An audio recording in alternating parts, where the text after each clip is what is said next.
Okay, so you want to own a self-storage facility. You have probably driven past one 100 times without really seeing it. Rows of orange or blue metal doors behind a chain link fence, sitting on the edge of town next to a highway on-ramp. No sign of life, no employees walking around, no customers lingering, just doors and silence. Most people assume this is a boring, low-margin business, a landlord renting out empty boxes, something you'd only get into if nothing else worked out. That assumption is almost exactly backwards. Self-storage is one of the most quietly profitable corners of real estate in the world, and the reason has very little to do with storage. What this business actually sells is something far stranger. It sells your own reluctance to make a decision. Think about why people rent a storage unit in the first place. A death in the family, and nobody wants to deal with the furniture yet. A divorce, and the couch doesn't belong anywhere anymore. A move across the country, with boxes that didn't make the cut but couldn't be thrown away either. A small business owner with inventory that doesn't fit in the garage anymore.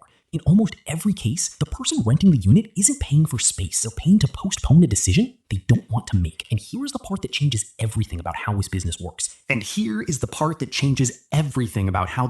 works. Once that box closes, most people almost never open it again. Start with the building itself, because the physical economics are unlike almost any other real estate asset class. A self-storage facility needs no plumbing inside the units, no electrical wiring running to each door, no HVAC, unless the owner chooses to offer climate control as a premium upsell. It needs a slab of concrete, some steel framing, corrugated metal walls, and a security gate. Construction costs per square foot are a fraction of what it costs to build an apartment complex, a retail strip, or an office building. Compare the numbers directly. A typical apartment building might cost somewhere in the range of $150 to $250 per square foot to construct, once you include kitchens, bathrooms, and finishes. A self-storage facility can often be built for a third of that, sometimes less. And once it's built, there's no kitchen to renovate every 10 years, no bathroom fixtures to replace, no tenant complaints about a leaking faucet at midnight. Then there's staffing, which might be the strangest part of the whole model. Many facilities today run with a single part-time manager, or no on-site staff at all. Keypad entry, remote video monitoring, and an app that handles rentals, payments, and access codes have made it possible to operate a 100,000 square foot facility with almost nobody physically present. Compare that to a hotel, which needs front desk staff around the clock, housekeeping, maintenance crews, and a general manager. Or a restaurant, which needs a full kitchen brigade just to open the doors. Self-storage strips almost all of that labor cost away. So you have a building that's cheap to construct and nearly free to run. That alone would make it a decent business. But the real engine driving the profits sits somewhere else entirely. And it's the same lever that turns an ordinary landlord into a wealthy one, the existing customer, not the new one. Here's how it plays out. A facility advertises an enticing move-in rate to attract new tenants, 50% off the first month, or a unit for $1 to start. It works because storage decisions are usually made under stress, and stressed people respond to the path of least resistance. They sign up, move their boxes in, and mentally close the chapter. Then, month by month, the rate quietly increases, not dramatically, just enough to stay below the threshold where most people bother to act. And this is where the psychology becomes the entire business model. Moving out of a storage unit requires effort. You have to physically go there, load a truck, and figure out what to do with everything inside. For most tenants, that effort costs more in time and hassle than simply accepting a $10 or $15 increase on their bill. Economists have a name for part of what's happening here: loss aversion. The pain of dealing with the boxes, of confronting the decision you avoided in the first place, feels worse than the slow, almost invisible pain of a rising monthly charge. Add in a phenomenon researchers call the endowment effect, where people place a higher value on things simply because they already own them, and you get a customer who will pay more and more indefinitely, rather than deal with what's inside that unit. The industry has quietly built an entire pricing strategy around this behavior. New customers get the lowest rates in the building to win them in a competitive market. Existing customers, the ones least likely to leave, often pay the highest rates per square foot. It's the inverse of how loyalty is supposed to work almost everywhere else in business. And it works because the product isn't really storage, it's inertia. Now bring in the real estate side of the story, because self-storage sits at an interesting intersection between operating business and financial asset. Several of the largest storage companies in the country are structured as real estate investment trusts, which means they're required to distribute the vast majority of their taxable income to shareholders every year. That structure has attracted enormous amounts of investment capital into the sector over the past 2 decades, because storage facilities produce remarkably stable, recession-resistant cash flow. And that resistance to recessions deserves its own explanation, because it's counterintuitive. You'd think that in a downturn, people would cut unnecessary expenses, like a storage unit first. Sometimes they do.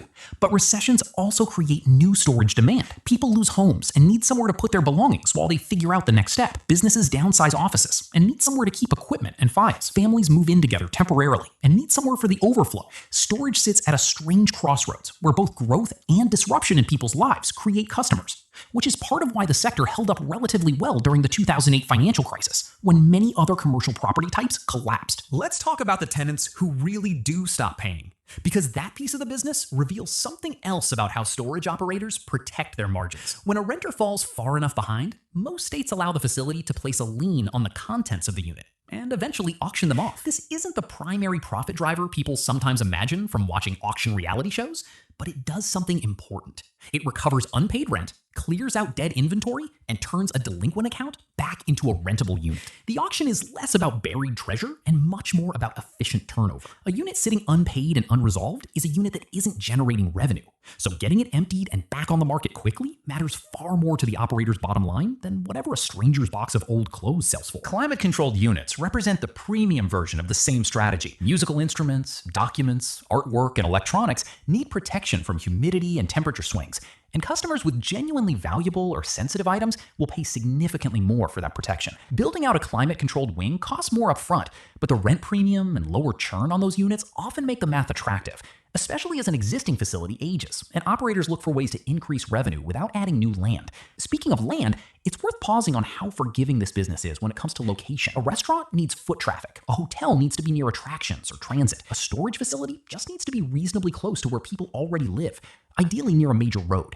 And the land itself can be the kind that almost nothing else wants. Awkward lot shapes, parcels next to highways, sites with limited retail appeal. Storage operators have built an entire strategy around taking real estate other businesses overlook and turning it into steady income, which is part of why you'll often see a facility squeezed onto a triangular lot or wedged behind an industrial park. None of this means the business is risk-free, and it's worth being honest about where it can go wrong. Oversupply is the biggest threat. Because construction costs are relatively low and the operating model is simple, storage has attracted a wave of new development in many markets over the past decade. When too many facilities open in the same area, operators end up competing on move-in discounts, which erodes the very pricing power that made the business so profitable in the first place. Some markets that looked appealing 5 or 10 years ago have since become saturated, with rental rates flattening or falling as new supply caught up with demand. There's also a ceiling on how far the rate increase strategy can be pushed. If existing tenants get squeezed too aggressively, some of them will eventually do the math, rent a truck for an afternoon, and leave. Operators have learned to walk a careful line, raising rates enough to capture the value of inertia without pushing so hard that they trigger the exact behavior they're relying on customers to avoid. Come back now to that quiet building with the orange doors. From the outside, it looks like the most boring real estate you could possibly own. No customers walking in and out all day, no obvious activity. But behind those doors sits a business built almost entirely on human behavior